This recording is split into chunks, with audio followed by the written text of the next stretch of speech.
Good morning, students. Now we will study the next topic. I am going to start the next topic, that is about the distribution of earthquake. Okay. So distribution of earthquake. Before starting this topic, in the last class I explained you about the constructive and destructive effects of earthquake, and then about earthquake, its measurement, and the causes of earthquake. About the causes of earthquake: volcanoes, plate tectonics, volcanoes, folding and faulting, and other man-made causes. What the main cause of earthquake? Then we studied about anatomy of earthquake, then P waves, S waves, and L waves. Then we studied about the measurements like seismograph, Richter scale, and Mercalli scale. Then the effects of earthquake, that is constructive and destructive effects. In constructive effects, we studied about the energy release and landforms. In destructive effects, collapse of structure, submergence, danger to human life, course of river, landslide, fires, tsunamis, and flash floods. Now the next topic is about distribution of earthquake. Okay. Now, with the movement of rock, with the underlying movement of rock, the earthquake occurs. Okay, because of the movement of the crustal plate. And the main earthquake belts of the world are Circum-Pacific Mountain Belt. Okay, this belt, Circum-Pacific Mountain Belt, has 70% of all the earthquakes in the world, and apart of San Andreas Fault in USA lies in this belt, and fault zone California in USA are highly prone earthquake. The area of Japan, Philippines, and Indonesia, they are the earthquake prone region which belongs to this belt. Okay. Then we have Mid-World Mountain Belt. Mid-World Mountain Belt is an area which stretches from Eastern Europe and covers alpine mountain Himalayan regions of Europe and Asia, and 20% of earthquake occur here. 70% of earthquake occur here, and 20% of earthquake occur here in this belt. Then we have Mid-Atlantic Ridge, where 10% of the volcanic eruption occur. Okay, 70% in this belt, then 20% in Mid-World Mountain Belt, and then 10% in Mid-Atlantic Ridge. This ridge comprises mid-oceanic ridges and the islands of the other Atlantic Ocean, which comprises 10%. Okay, in this ridge, two tectonic plates, they move in the opposite direction and cause earthquake. The Rift Valley of East Africa is its example. Okay, so children, first of all, I am telling you that you have to learn about the distribution of earthquake. You have to learn about the places mainly, okay, and how much percentage of the earthquake are covered in each belt. Okay, now we have this Circum-Pacific Mountain Belt, Mid-World Mountain Belt, and Mid-Atlantic Ridge, in which you have to learn the examples. Okay, Circum-Pacific Mountain Belt comprises 70%. Then we have Mid-World Mountain Belt, which comprises 20%, and Mid-Atlantic Ridge is 10%. Now the next topic is about prediction of earthquake, children. See, earthquake prediction is not easy. Okay, still now a foolproof method is not there to predict earthquake, but still in the past, earthquake was left to astrologers and mystics. Okay, now the Russians were the first people who discovered P and S waves. Okay, P and S waves were made by Russians, and these waves still are the only means which is available to us, to seismologists, to predict the earthquake.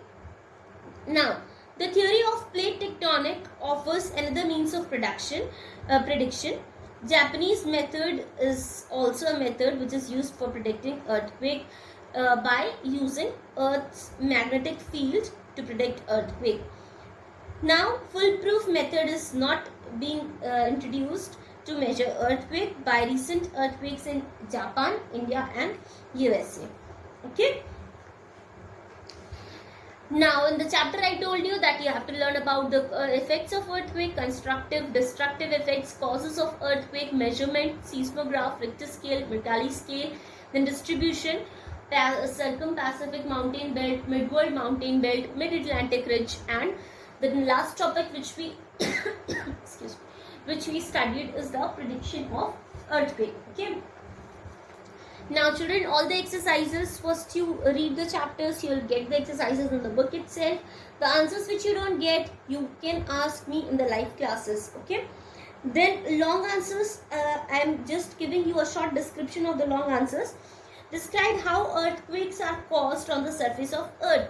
So we have 4 causes are given in your book, that is volcanic eruption, then we have volcanic eruption, plate tectonics, movement of plate, man-made causes. Okay, and one more is there by the folding and faulting, plate tectonics, volcanoes.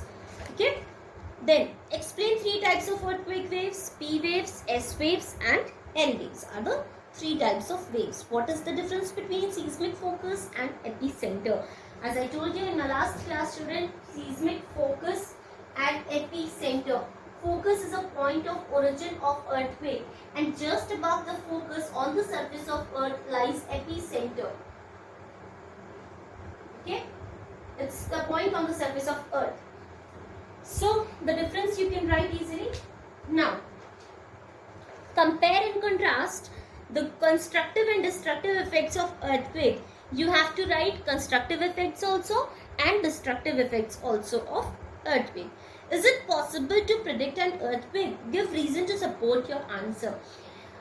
Now you write in this answer, children, it's not foolproof. The foolproof method of prediction of earthquake is not possible.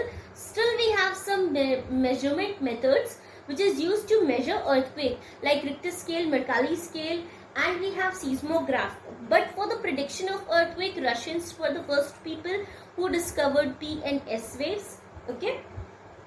How earthquakes are distributed over the globe? See, it's written here, distribution of earthquake. This only you have to write: Circum-Pacific mountain belt, Mid-World mountain belt, Mid-Atlantic ridge. Okay. So Circum-Pacific mountain belt comprises 70%, and you mention the examples. Then you write Mid-World mountain belt comprises 20%. You write the examples, and then you write about Mid-Atlantic ridge, that is 10%, and you write the examples. Okay. Rest all the things like match the following. Okay. Short answer questions. All you do in your book itself, like tsunami is sea. Harbor waves generated by oceanic earthquake.